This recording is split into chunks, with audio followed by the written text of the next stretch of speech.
Hello and welcome to Antinatalism this week. We have a lot of updates this week. We have a new book. We have new discussion with David Benatar. The red button has come up as you see on the thumbnail. But before that, let's have a look at a couple of events. Gerald Harrison is a senior lecturer in philosophy in Macy's University in New Zealand.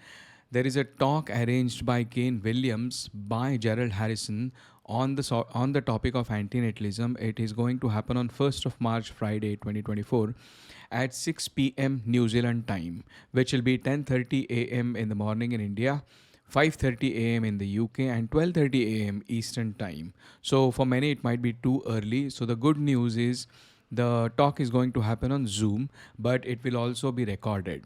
As and when we get the links of the meeting and of the recording, I will update the description of this video. There is an in-person event about antinatalism organized in California on Sunday, 3rd of March, 3 p.m. to 4:30 p.m.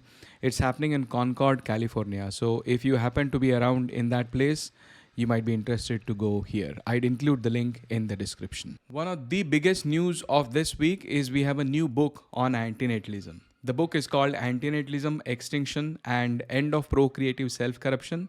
It is written by Amanda Sukenik and Mati Hairi. It is published by Cambridge University Press in Cambridge Elements.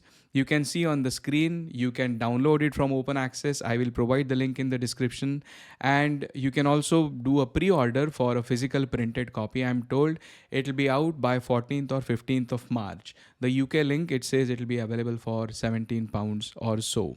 So interesting book. I have looked up into the book. Let's have a look at what the table of contents say. The book is divided into 3 sections, and I think they are divided chronologically.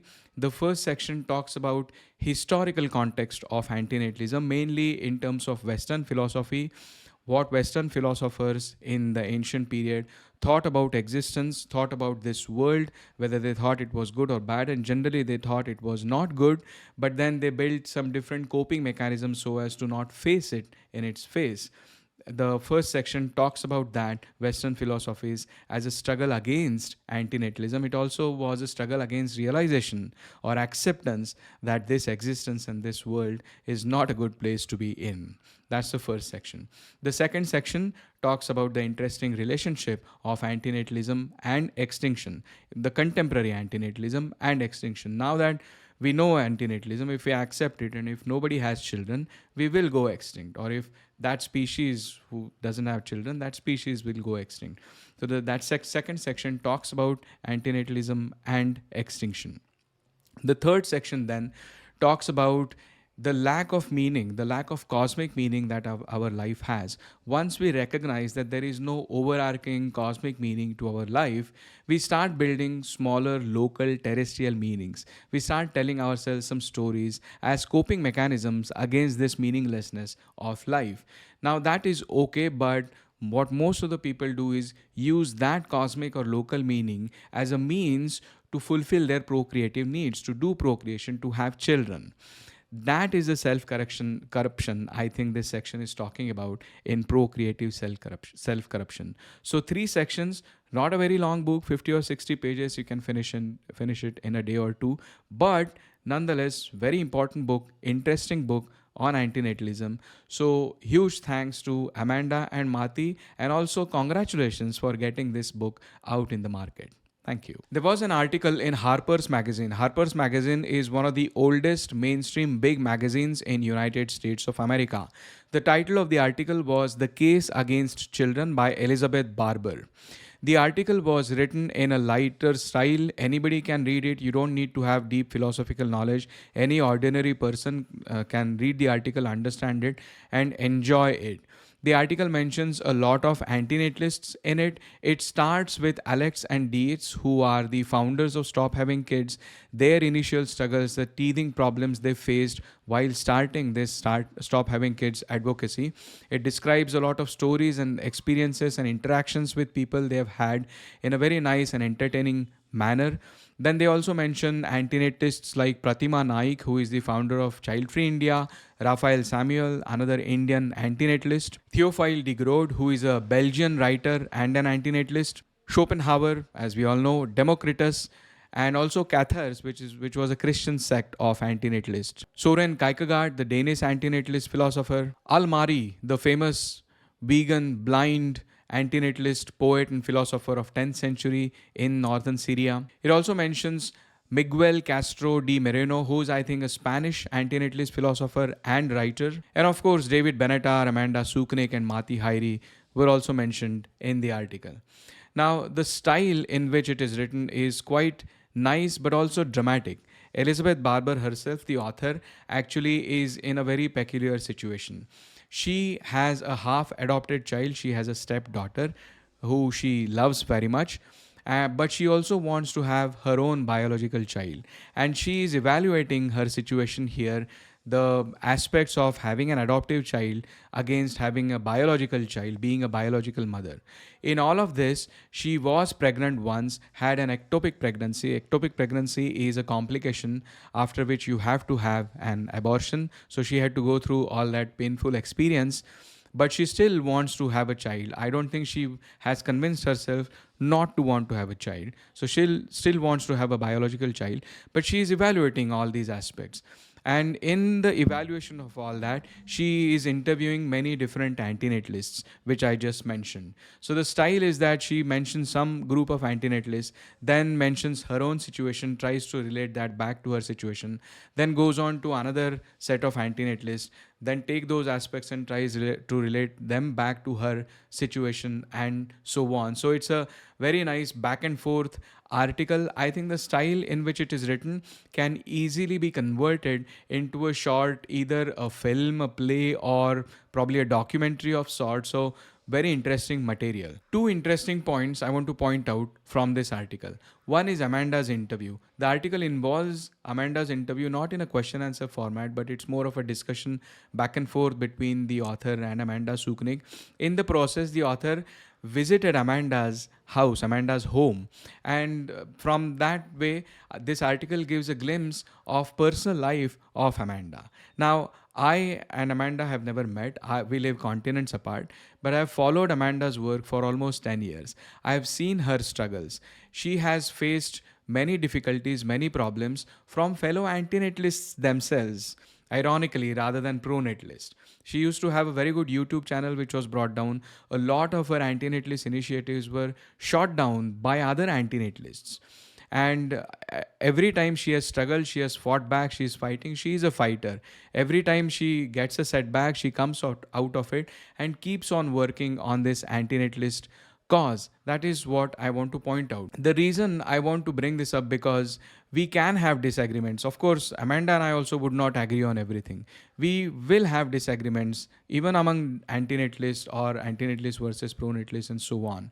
But we should be careful about what we do with those disagreements and how we express those disagreements, because at the end of those arguments is some sentient being. I'll leave it at that. For those who have been following Amanda's work would know what I'm talking about and who I'm referring to. The second point I want to point out is a common frustration ethical antinatalists face because antinatalism is clubbed together with other aspects like population and environmentalism. This article points out that very nicely. So here the article says, most of the time, the people who approach Stop Having Kids demonstrations wanted to know if the demonstrations of Stop Having Kids had to do with overpopulation and climate change. And this is because most of these people have heard antinatalism in the light of overpopulation, environmentalism, climate change from mainstream media, newspapers, and articles. So the article further says, generally these articles, the mainstream articles and news segments conclude that it is fine to have kids, as individual self-denial isn't what big social changes are made of. A conclusion that frustrates many antinatalists, and that is true, who argue that making the world better is just one of the numerous benefits of abstaining from procreation, but not the primary one. And this is absolutely spot on. All of these environmentalism, making the world better, overpopulation, population, all these debates, these can provide added benefits from antinatalism, but they are not the primary reasons for antinatalism. Primary reasons for antinatalism will always be the core arguments of antinatalism. There was a discussion with David Benatar published this week on a channel called Carnism Debunked. It is by George Martin. George Martin He's a vegan. He's a vegan animal rights activist, and he also is an antinatalist. The discussion was very interesting. It was on certain specific topics on which David Benatar had not talked about previously. They started with the famous natalist vegan argument. So there are many vegans who are natalist or pro-natalist. They think that we should have children.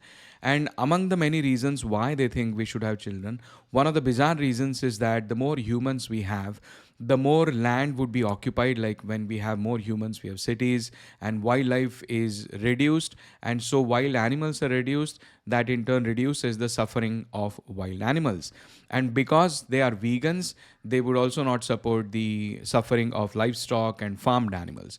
That is the argument of natalists. George Martin discusses this argument with David Benatar. David Benatar's response in general was that that is such a hard calculation to do that in the face of that, if we have children, it would be wrong. It is, we can clearly see in the immediate distance that it is wrong to have a child. But looking at the long term consequences, if we are going to have children, we need to be sure of what those long term consequences are.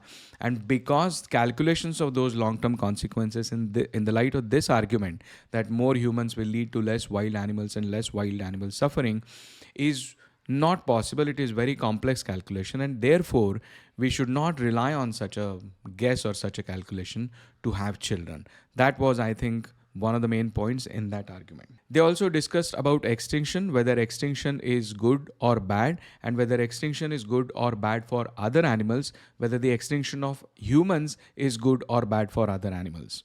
David Benatar was of the opinion that looking at the track record of humans, the way humans have treated other animals, including the amount of suffering and the intensity of suffering that they have imposed on other animals, extinction of humans cannot be said as bad for other animals. The other point was that if humans think that extinction of humans would be bad for other animals, David Benatar thought that it is slightly arrogant that we pretend to know everything about the ecological system or other animals. That was another point. Now, one question in my mind was that is true. The track record of humans of treatment of animals is absolutely not good. But at the same time, it is also true that humans are, or Homo sapiens, which exists today, that is the only species, the members of which, the individual members of which have capacity of moral thinking. They have moral agency. They can think about what is right and wrong. This is the only one species that we have today existing on this planet. So if we think that suffering is bad, and if we think that it is our responsibility to reduce the suffering, then should this moral agency not be utilized? David Benatar says that we are playing God here. We are showing such a confidence that we don't deserve in this matter.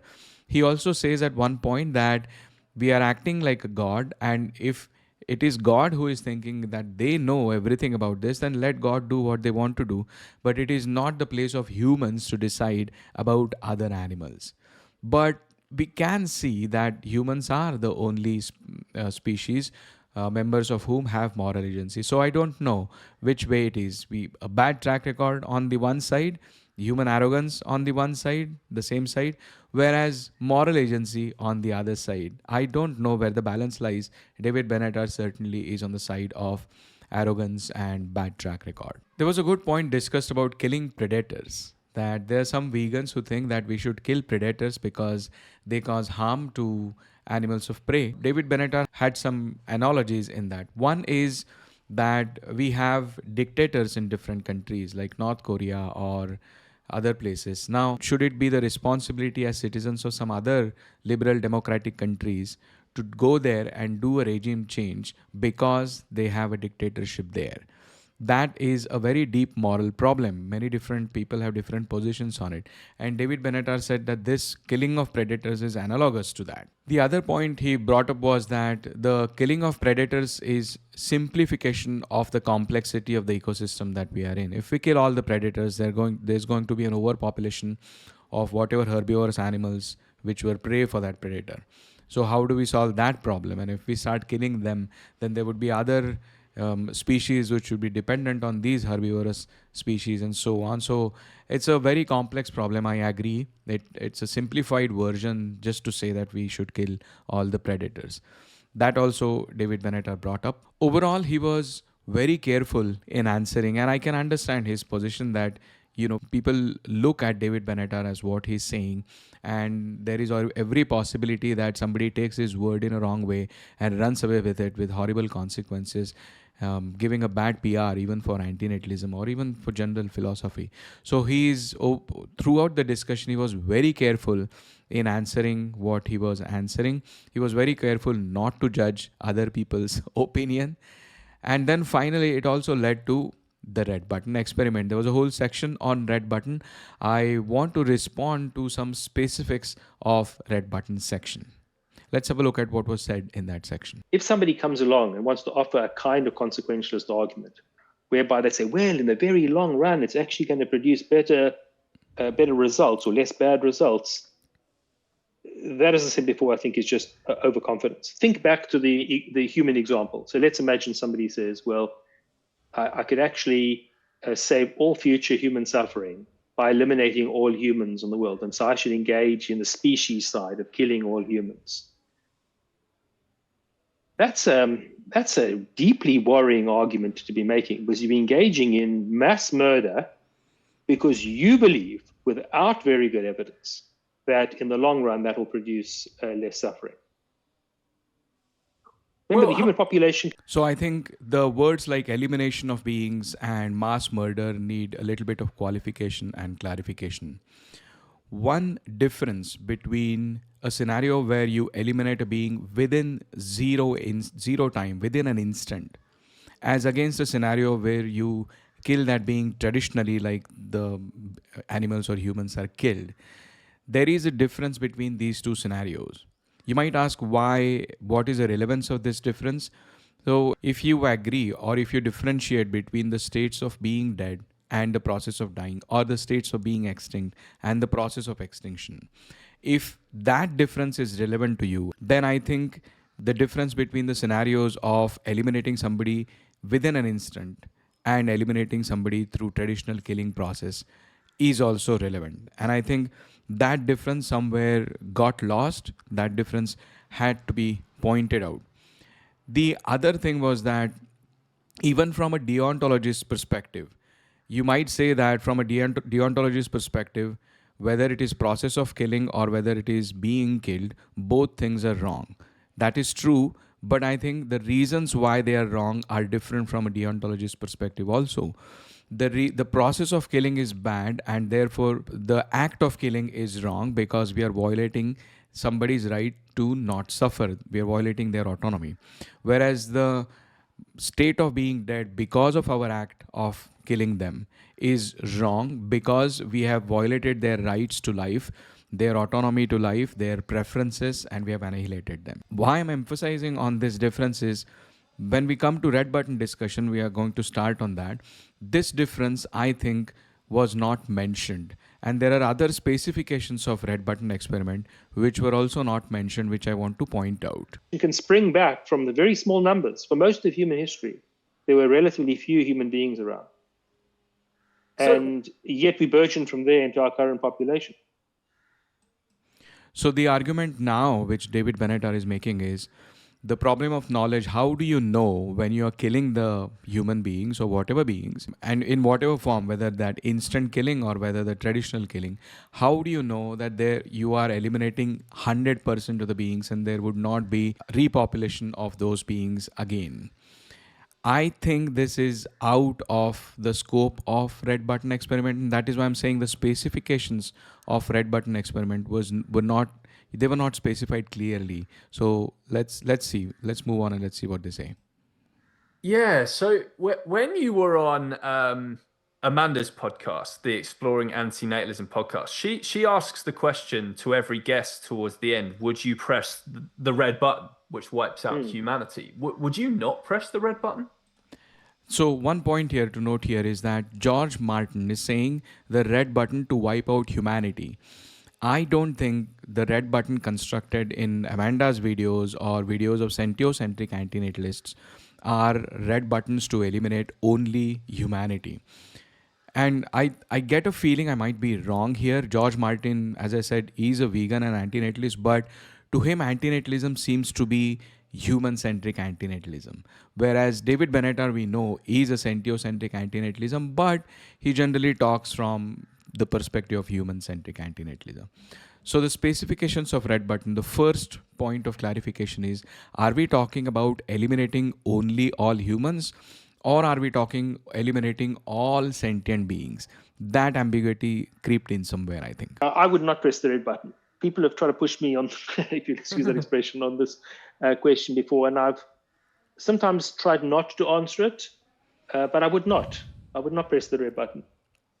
I think on some theories, there's going to be a good theoretical reason not to press it, because you engaged in mass murder, and mass murder could be viewed as wrong irrespective of the consequences. But even on a consequentialist view, the idea that you could be supremely confident with justification that your pressing this button would eliminate all sentient life. Here's the difference. David Benatar is talking about elimination of all sentient life when pressing red button, and thereby avoid more suffering in the long run. I don't think any human is justified in making a claim of that kind. Not in any practical situation. That's another difference. Red button is a thought experiment. It's a hypothetical case to evaluate our intuitions.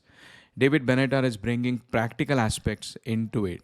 So, and we'll see this. This is a recurring theme in this discussion now. The confusion between hypothetical and practical seems to be the problem here. Yes, because the way I've always viewed the red button, so I've always been someone who said, yes, I would press the red button. But I guess and people would respond, such as yourself, you'd say, well, this would be engaging in mass murder. My way of looking at it has always been, it's actually a way of preventing mass murder. So humans are obviously the species that mass murders by the trillion animals every single year. So it would be, in my view, it's always been the same as, do you kill all the Nazis to save all the Jews kind of thing? That would be like the analogy. So I've never seen a moral problem, certainly from that perspective of pressing the red button, because you'd ultimately be ending the horrific stuff that's happening to animals at the hands of humans worldwide. What would you see are the flaws in my view that I've always held about that? Well, again, I think, first of all, there's a distinction to be drawn between a kind of deontological view and a consequentialist view. Mm-hmm. And if it's the case that people have a right not to be murdered, then you've got a duty not to murder them, even if you could produce better consequences. So that's from the deontological view or a rights-based view. If you go for the consequentialist view, then it becomes a kind of practical question as to whether you really have good enough reason for overriding a rule that would be justified on consequentialist grounds in order. Again, the practical reasons creep in, and I'm not sure the red button was specified in correct terms. I'm going to specify them in a while, but let's hear out. To produce what you take to be a greater good, when in fact you don't have good reason for thinking that there would be that greater good.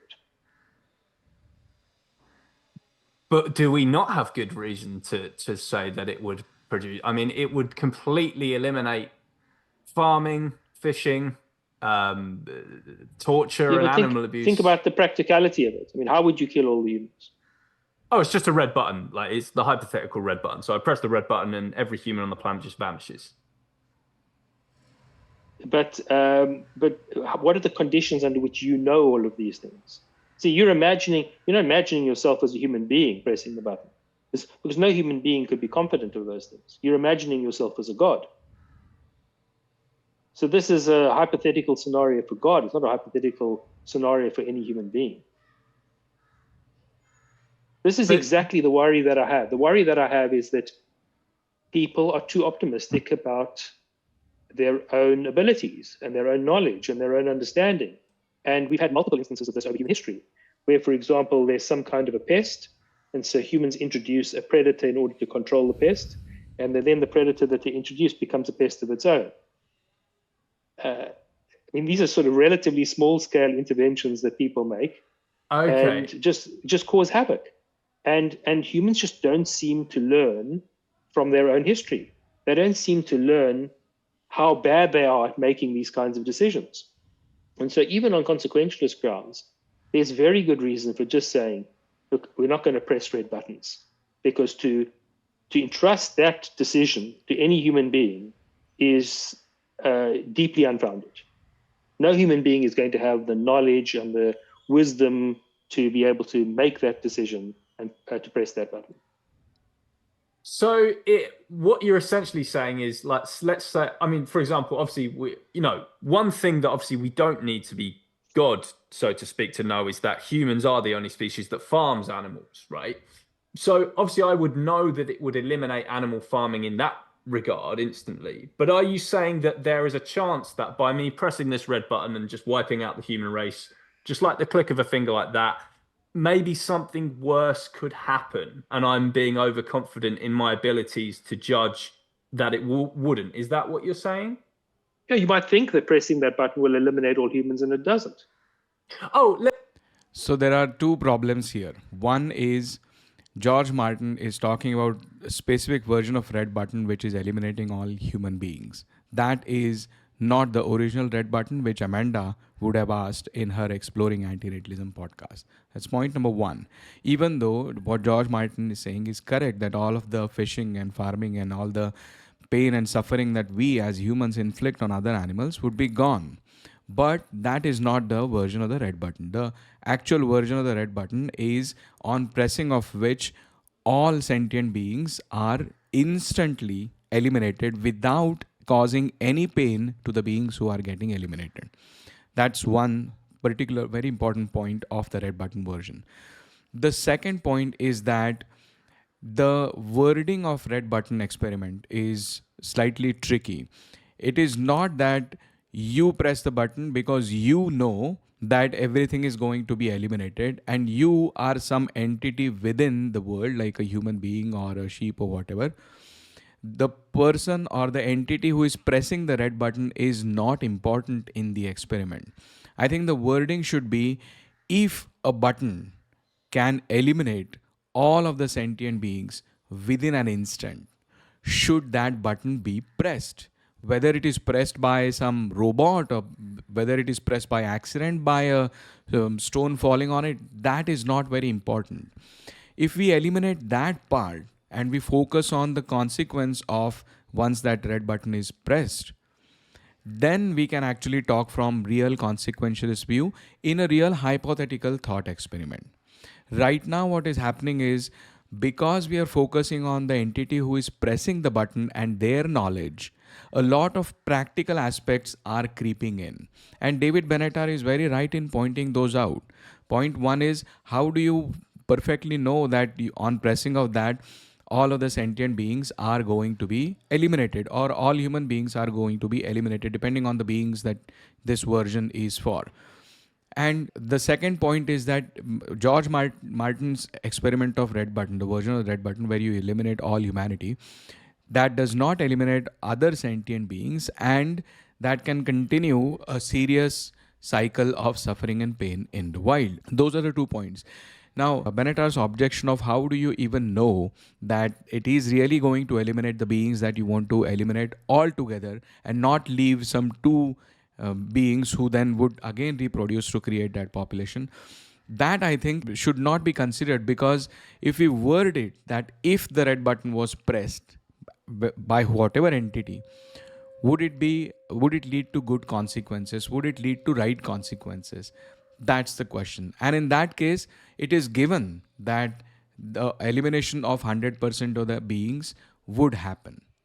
Again, this is a hypothetical thought experiment. So the practical aspects of how do you know whether you know or not would not generally come in, as per my understanding. I'm not as learned as David Benatar, of course, to challenge him. But I think where this got distracted, the whole discussion was because focusing on the entity who is pressing the button rather than focusing on the consequences once the button is pressed. Rest of the discussion goes on then into, if you're not human to know that all beings are eliminated, then are you God? How do you know? And blah, blah. I think that there was no need of that once we word the red button experiment correctly. That's what I wanted to say. The other point I want to say about this red button is that I am not making a claim from myself personally whether I'm pressing the button or not. I just wanted to point out where the discussion got distracted. The other inference from this discussion, I think, is that if Benatar is pointing out practical difficulties in pressing the red button, and if those are eliminated by wording the red button correctly, that it is a hypothetical scenario, then I think he might say that pressing the red button might be right looking at the consequences. I'm not sure, but I'm just inferring this. Again, I might be wrong. And if that is the case, then I think we have three philosophers in agreement. We have David Pearce, who's already said that he would press the red button. Again, he said that, but that's not going to happen in practicality, and therefore I would rather focus on transhumanism. Mati Hairi has said that he would definitely press the red button, but has emphasized again this is a hypothetical thought experiment, and he would oppose any attempt of practical implementation of red button. And if David Benatar's objection to pressing the red button are into practical aspects, then I think we have an agreement. I think in hypothetical scenario, the consequences of pressing the red button might lead to right consequences. I'm just guessing here. Maybe I'm dreaming. One important announcement that we came to know from this discussion was that Benatar said that he is writing something. I don't know whether it's a paper or whether it's a book or something else, but he's writing on the topic of killing predators or something similar, and it's still long way from publication, but at least that's what we got to know. Looking forward to read it as always. Talking of videos, Lawrence did an interview episode of Antinatalism in Poland, interviewing Conundrum, Lena and Wham. He also interviewed Greydon Square, which is quite a big deal. He actually had done an earlier video saying or asking or claiming that Greydon Square is an antinatalist. And Greydon Square saw that, and he got in touch with Lawrence, and here it is Lawrence interviewing Greydon Square. Now, frankly, I personally did not know who Greydon Square is, but turns out he is quite a celebrity. He's an American hip-hop artist, so he's a musical celebrity in music industry. So I came to know Greydon Square through antinatalism. I think there are some people like this, whereas for other people, it would be like they would come to know about antinatalism through Greydon Square. Whichever it is, it's a good news. Very nice effort by Lawrence. Greatly appreciated. There was a news last week that the Supreme Court of Alabama, Alabama is one of the states in United States of America, has ruled that the embryos which are produced through the process of IVF, some of the times through the process of IVF, extra embryos are also produced. And parents can decide to freeze those embryos for later use. Or sometimes, even if no extra embryos are produced, the actual embryos, parents can defer their procreation and say that freeze those embryos for the later time. That was all okay, but now it is up to parents that they might think that no, they don't want a child after all, and they would never come back. So you have to destroy those embryos for at least for the practical reasons. The ruling has said that you cannot destroy those frozen embryos because they are as good as human children. So destroying those frozen embryos is murdering human children. This is the problem when you start treating non-sentient beings like fetuses and fertilized eggs and embryos as human beings. They are human, okay, but they are not sentient. So you cannot apply the same value to these beings, is the argument given by antinatalists. The Alabama court's ruling is not in contradiction to what pro-life statements generally are, which is they assign the same human value to all these entities. So as a result, you cannot destroy frozen embryos. And because they're frozen, they can never die. So you have to keep on freezing them forever. And so because of these practical difficulties, I think 3 IVF clinics have already stopped their operations in Alabama. The funny situation is that you cannot terminate the pregnancy. Abortion is illegal, I think, in Alabama. But now if you want to get pregnant, there are difficulties in that also. That is a tricky situation. And the fear is this can spread to other states in United States. Anyway, there are legal aspects which I'm not going to talk about. It is only the philosophical and ethical problem I want to focus on, where we land up in these absurd situations by treating non-sentient beings equivalent to sentient beings. Talking of IVF, Indian state Maharashtra has declared that they would provide IVF as a service in all government hospitals to everybody. Now, if you don't know the details about population in India, you might be surprised that India is the most populous country in the world. Why would their government hospitals provide IVF as a service to its citizens? The justification given by government, and they're spending a lot of money on this as part of their governmental budget. The justification given is the population, the total fertility rates in different states of India are not the same. Overall fertility rate, I think, is 2.1, somewhere like that. But as you can see on the map, different states have different fertility rates. And the state that we are talking here is this Maharashtra, where my mouse cursor is. And the total fertility rate of this state, I am sitting in this state at the moment, is 1.7. This state is one of the richer states in the country, as compared to poorer states where the total fertility rate is more, like 2.4 in Uttar Pradesh, 3 in Bihar. These are all poor, economically poor and backward states, whereas richer states have less fertility. The same correlation that we see across the world, across the countries. So the government of Maharashtra is saying that the total fertility rate is so lower and it is going to go low. We need to have more people.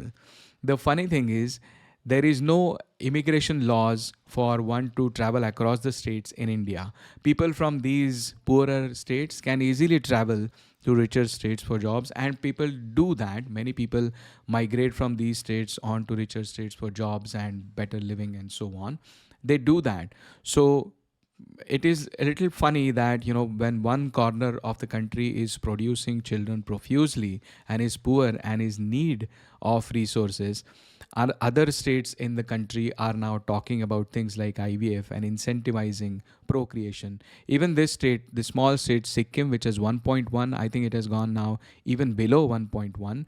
It is actually giving money to people for having children. So that is a contradiction in this country. Talking of immigration, we have one more news from Europe. Italy, which is a country within European Union, has ratified a deal with Albania, as you can see on the screen. The deal is that asylum seekers from within Italy would be moved to the neighboring country of Albania. And in the normal circumstances, you might say that, okay, that's okay. I mean, it's Italy's government, it's their decision which people to keep within their country, which people to make different arrangements for. Recently, UK also tried to make an arrangement for such asylum seekers in Rwanda. So similarly, Italy seems to have done a deal, and asylum seekers from Italy then would be moved to this country of Albania. The problem is, the Prime Minister of Italy is Giorgia Meloni. She has made many statements to the effect that the total fertility rate of Italy is going down. We ought to have more children. Now, that's a contradiction. The contradiction is that if you're falling short of people, and that is the reason why you want people to have more children, then why drive away the people who are coming to your country who are already existing? Instead of creating new people, why not utilize these existing people for your services? One of the general arguments is that these people are culturally so different. It is a massive effort to assimilate them within the country and so on. And that argument has merits. I mean, if the argument was only about immigration independently, I mean, if Italy was not promoting to have more children, it was only about immigration, I think that argument could hold. But when we are talking the scenario of either to create new people so that we can build our economy, as against to inherit or import people from outside to build our economy, the effort is massive in both cases. In creation of new people, there's an effort of at least 18 years per individual. In case of these existing or importing the existing people, the effort might not be as long as 18 years, but it's a different type of effort. The cultural assimilation, the law and order, what people think, their sentiments, the sentiments of the host country, the sentiments of the countries of the people from where they're coming, and so on. So the challenges are massive on the both sides. And therefore, this argument doesn't cut that we want to have new people, but we don't want to take in extra existing people. That's why I think this is contradictory. We all know stop having kids. Now there seems to be a counter campaign which really to my eyes looks very weird. The campaign is Save the Planet, Have More Children. That is their advertising slogan. It is by an association called Large Families Association. I think this is going on somewhere in Spain. And as you can see on the screen, there is this banner on a platform of a train station, and the message there is Save the Planet, Have More Children. I don't know how you will save the planet by having more children, but that is a message. And you can see here there's a small QR code which people can scan. If you scan the QR code as per this article, you would be presented with a video which is, to my eyes, was a propaganda telling you why you should have more children. I just want to point out two important points pointed out in that video which are mentioned in this article. One is that the video asks, do you know where there is room left in the parks which are empty and in the schools which are closing more and more classrooms? Now, I want to ask, like, empty schools, empty parks, empty playgrounds, in general, it feels sad. People feel sad looking at empty playgrounds. And what this propaganda is doing is it is trying to capture that sentimental feeling. But we should be asking, like, why is it really a sad state looking at an empty playground, looking at an empty school or empty park?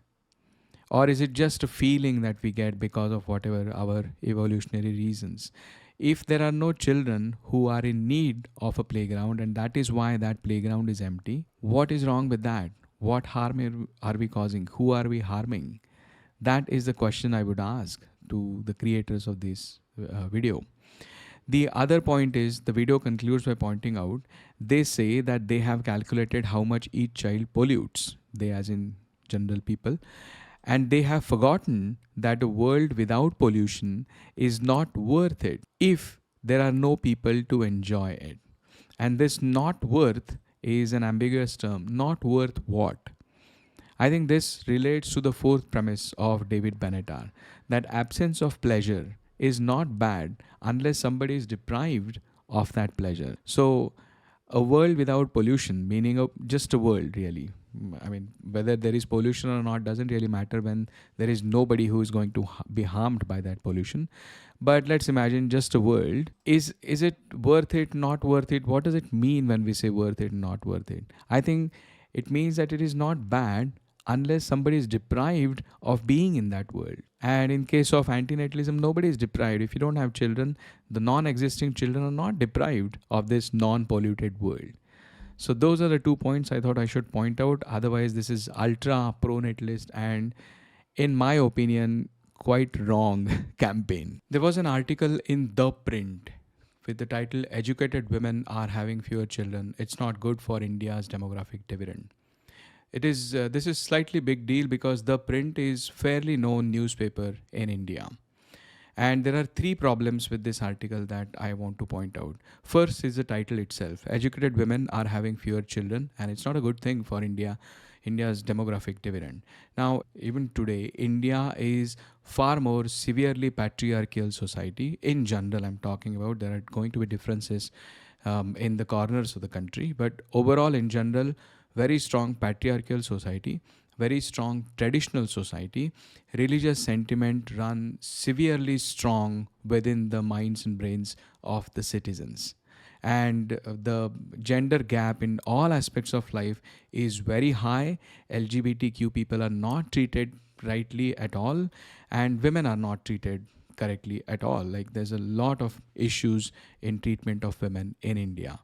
That is a situation that we live in today. With that background, this title, even though it is true, it's a fact that educated women are having fewer children, and the article goes at length mentioning different numbers of fertility rate in different sections of women who are graduated, who have not graduated but have gone to school, and who are illiterate, and so on. So this is true. I'm not disputing that whether it is true or not. What I'm saying is that the messaging which is conveyed from this title is extremely dangerous with the background that I said, the kind of society that we have in India today. That's point number 1. Point number 2 is the subtitle. DINK, double income, no kids, is a Western concept. Working couples are aspiring to live a more independent and luxurious life instead of having kids. but this can spell ruin for India's demography. First of all, there is no reason to point out that this is a Western concept. A lot of concepts in India, including a lot of concepts about democracy in India, are Western concepts. Take about the laws, the modern laws in modern India, the Constitution of India. Thinkers of India like Jyotiba Phule were inspired from people like Thomas Paine in America. The concept of one person, one vote is not an Indian concept. A lot of foods that we eat, a lot of fruits that we eat, a lot of vegetables that we eat, which we think now are part of our culture, have actually come from different cultures, including Western cultures. Similar is the case with words and languages and the concepts and the ideas. There's a lot of exchange of ideas, exchange of goods and services. So there is really no need to point out if something is a Western concept in this context. That's one point about that subtitle. The second part is the whole article talks about this, or that people are not having enough children. We have this demographic dividend. Demographic dividend is large number of young people who can do a lot of things. So we have this demographic dividend, but we lose that by 2042 because people are not having children. That is the general theme of this article. And while presenting that theme, it sort of builds a false dichotomy. On the one hand, it says the option is we should have more children and continue that demographic dividend. It doesn't care to answer the questions about, how can we just keep on increasing the population? What about the existing population? What about jobs? How can we even keep on supporting the existing population constantly? It doesn't care to answer those questions. It just says, on the one hand, we ought to have more children so that we continue to have this so-called demographic dividend.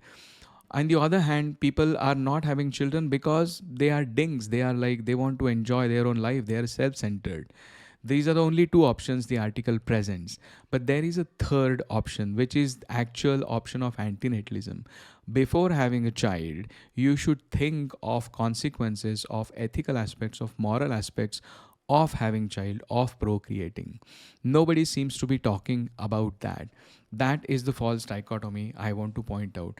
And it is disappointing because this place, this country, the culture of India, the religions which have been followed, the ancient texts and literature, they talk so much about ethical issues of life, meaning of life, procreation, having children, although they don't directly go to antinatalism. But in the similar vein as Christianity in the Western philosophy at least could recognize that this wasn't a good world to be in, the ancient literature and texts of in this country also have done the same. In fact, Schopenhauer was inspired by them.